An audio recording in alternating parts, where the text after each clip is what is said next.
Congratulations siyempre sa NIA kasi na-appreciate na ng Pangulo yung convergence sa project ho ng NIA at saka DPWH sa particular ang Union Water Impounding Dam sa bayan po ng Claveria, Cagayan. Ano po yung nakikita po natin na impact mo nito sa mga farmers, particularly sa may bahagi po ng Claveria, Cagayan, sir, at sa buong Cagayan na rin? Yes sir, ang impact po nito na isa is yung mapataas natin yung yield ng ating mga farmers sa Claveria. Kasi dati po yung rain-fed nila is nag-average lang sila ng 3 metric tons per hectare. Ngayon po na may dam na tayo dyan, we are targeting 6 metric tons per hectare na po sa may Claveria. So itong dam po na pinuntahan ni President Ferdinand Marcos Jr. last Tuesday na Union Water Impounding Dam, may dalawa pa po itong kapareho sa Claveria. Ito po yung sa may Baksay Water Impounding Dam saka sa may Tabugan Water Impounding Dam. Yung Union Water Impounding Dam po natin, meron po tayong service area dyan na 1,050 hectares.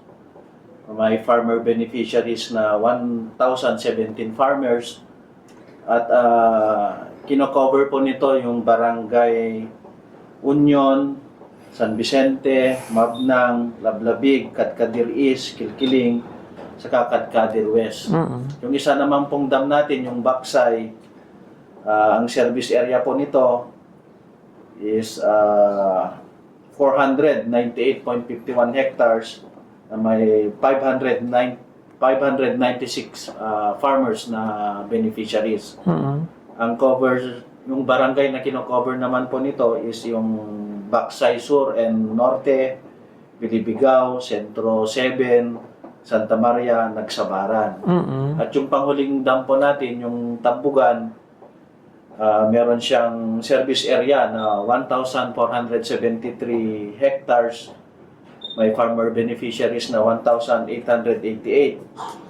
At yung barangays po na kino-cover nito is 5. Yung Alimuan, Tabugan, Kapanikyan, Malilitaw, saka Nagsabaran po. So, in total po, itong tatlong dam natin na ito is may 3,022 hectares na service area with a total of 3,501 farmer beneficiaries, sir. So, itong mga tatlong dam po ito is convergence project natin with DPWH po.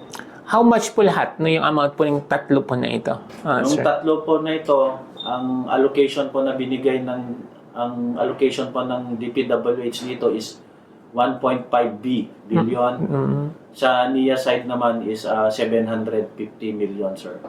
So, ang ginawa po ng DPWH dito, yung dam, yung protection niya, at ang NIA naman is yung irrigation facilities niya, sir.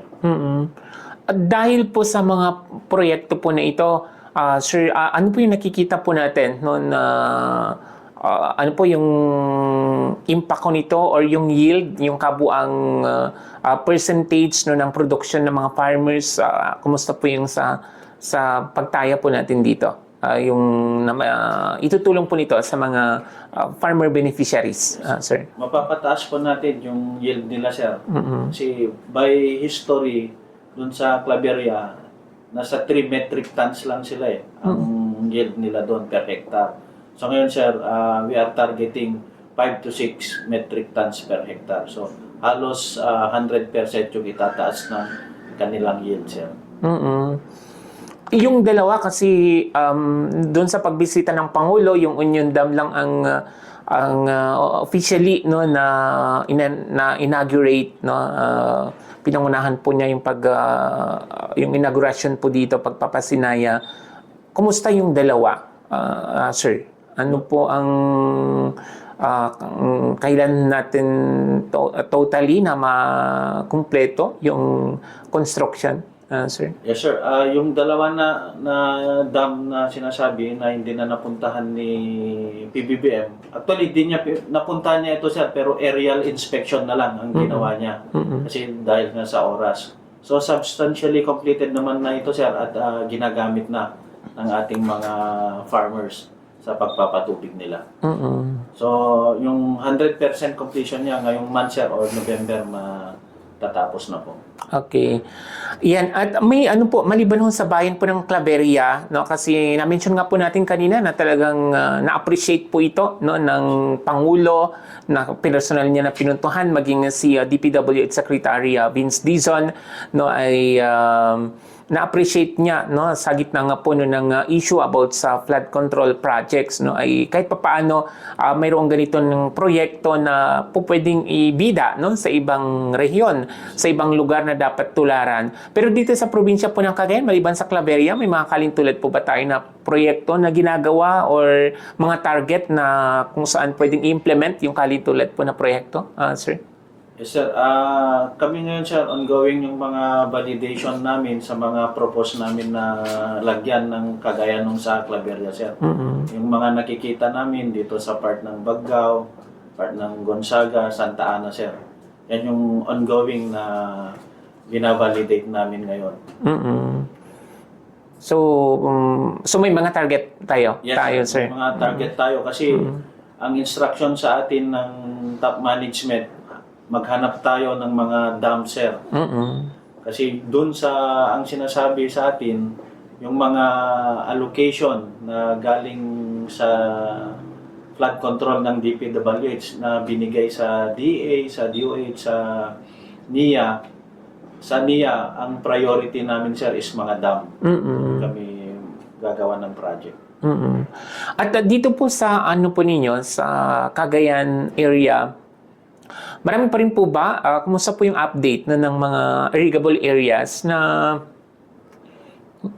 ano po, na hindi pa natin nalalagyan ang facilities po natin? Sir. Sir, yung mga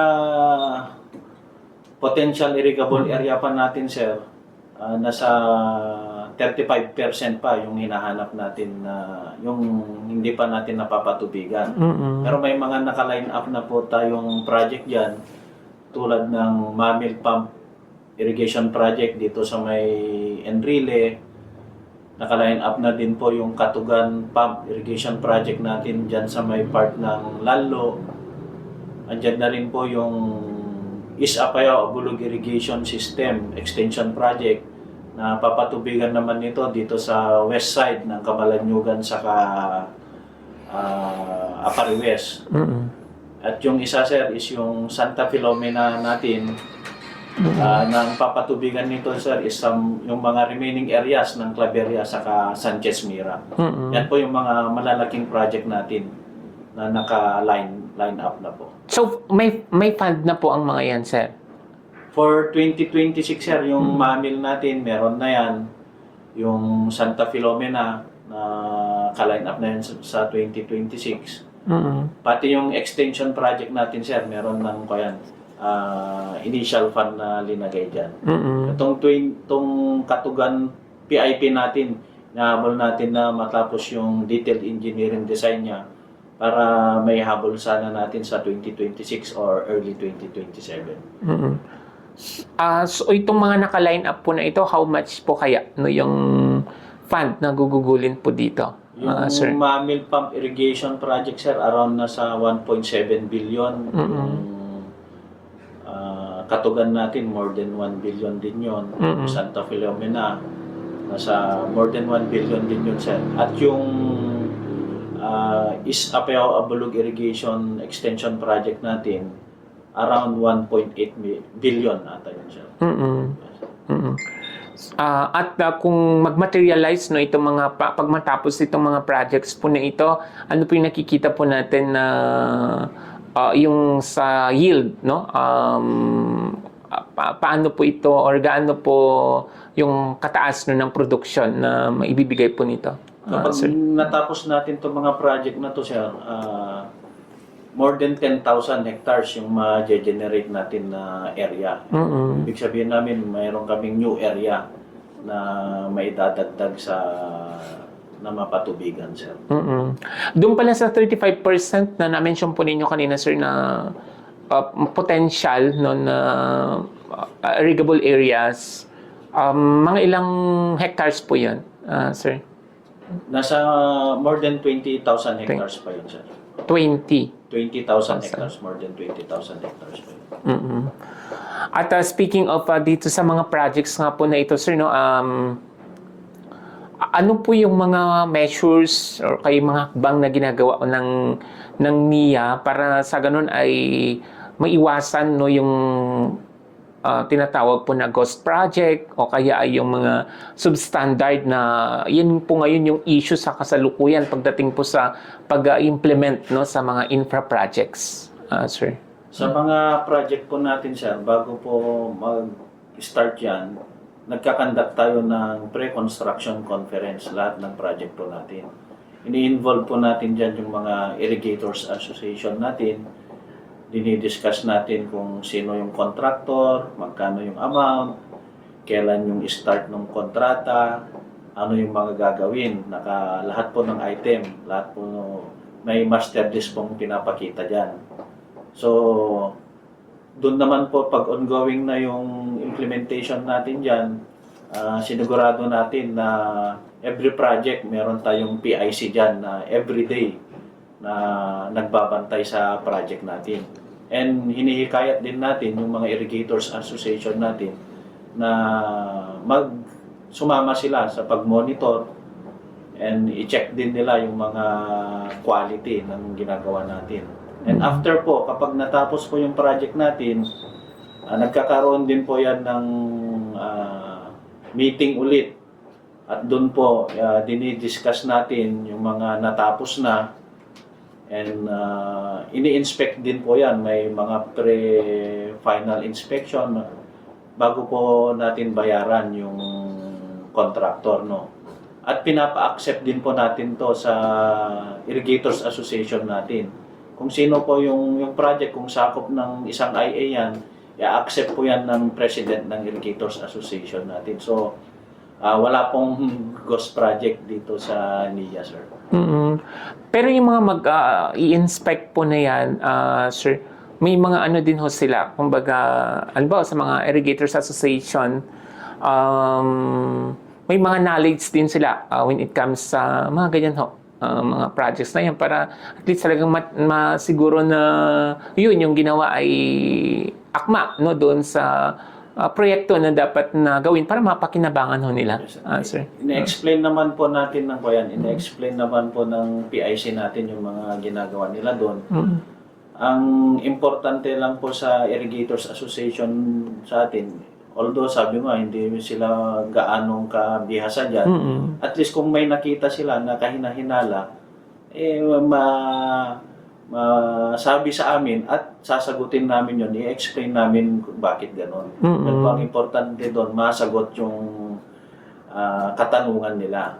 Kasi mostly naman po dyan, hindi nila masyadong kabisado, kaya dapat i-explain natin sa kanila bakit gano'n yung ginawa natin. Wala namang mga instances na yung ang Irrigators Association ay hindi inaccept no yung trabaho ng isang contractor dahil sa dahil sa tingin ho nila no ay substandard ito. Wala namang mga ganun na senaryo. Wala pa naman, sir. May mga issues and concern lang sila na mga request pa na dapat daw gawin. Mostly naman dyan is hindi na isali sa kontrata, kaya yung iba pinakikiusapan natin ng yung contractor natin na pakigawa na lang ito.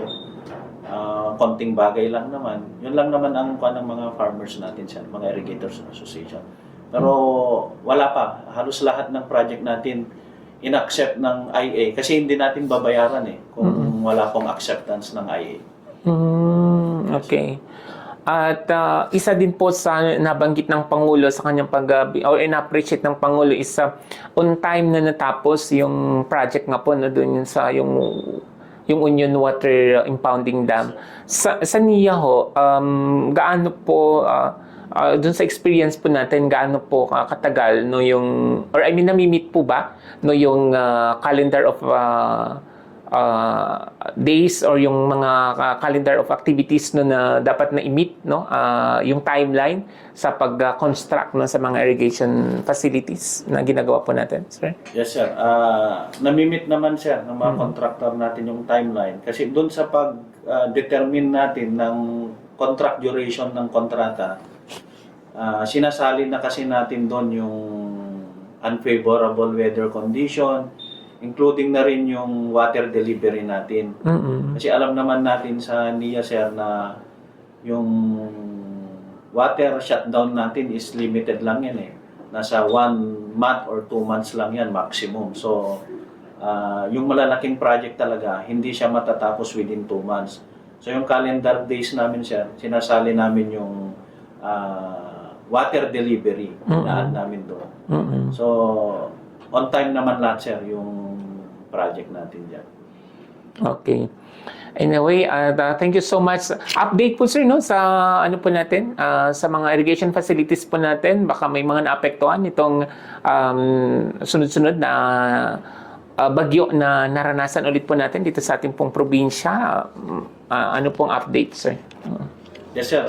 Yung mga previous na bagyo natin, madaming nasira ng mga irrigation facilities natin, lalo na dito sa part ng Santa Ana, Gonzaga, Bugay, ito sa part ng Camalanyugan at dito sa may part ng Alacapan, sir.